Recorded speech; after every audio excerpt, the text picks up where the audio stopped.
Welcome once again to Cooking in Finland, and once again I have to apologize for the delay in postponing the second part of that pasta video and in making the lobster video due to my temporary inability to walk to those places as I'm still recovering slowly. So in the meantime, it occurred to me that in volume 4 of my cookbook series I made mention of tenderizing steak using Japanese Koji Rice, but I didn't go into any detail about how that's done. I'll show you here, but first a few words about Finnish steaks.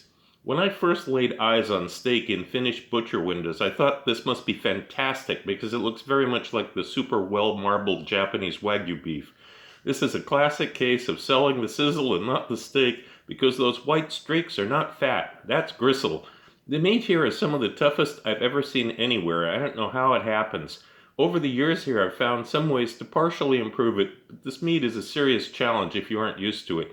Finns don't seem to mind chewing every bite for 10 minutes, but when I want a steak, I'm not looking for a beef-flavored doggy chew toy. Japanese Koji rice is special because it contains a type of fungus with an active enzyme that digests proteins. The fungus is not harmful to humans, so don't worry. The rice comes in blocks that you have to grind up with a food processor into a coarse crumb in order to use. Then you coat the meat with this coarse powder. Then you put the meat on a wire rack and store it in the refrigerator without any cover on it for 48 to 72 hours. I tested this using 3 different Finnish steaks. 2 were the worst kind possible, notoriously tough, and also in the thickness range you should never cook, as explained in volume 2 of my cookbook series. I wanted to give it the acid test, as the saying goes. The other steak was a thick cut of tenderloin that's also tough because it's Finnish, but I gave that piece 48 hours in the Koji rice. After the refrigerated dehydration, the steaks rested for 2 hours at room temperature before washing off the Koji rice in a bowl of room temperature water. Then the steaks are left for another few minutes while a cast iron pan gets hot. Salt and pepper were sprinkled on during this time. I kept the seasonings very simple because I'm just looking to test the steak. This video isn't about how to cook steak, but I am including a little segment showing how I cooked the filet mignon that rested for 48 hours. Plus, of course, the time at room temperature.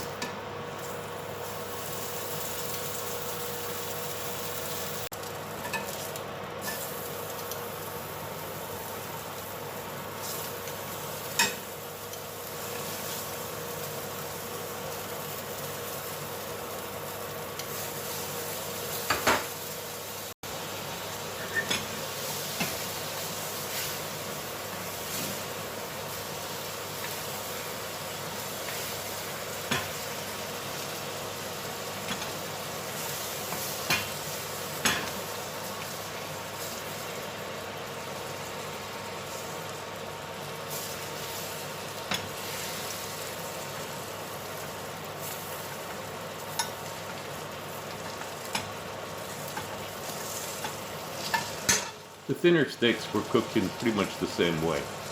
So, how did it go? Both the thin and thicker cuts showed dramatic improvement.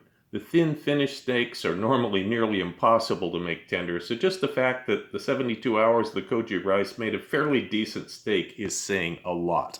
The star of the show was the thicker fillet. I can't say that it cut like butter, but it was quite decent, especially for being Finnish beef. Anyone in a Finnish restaurant would be very happy with this.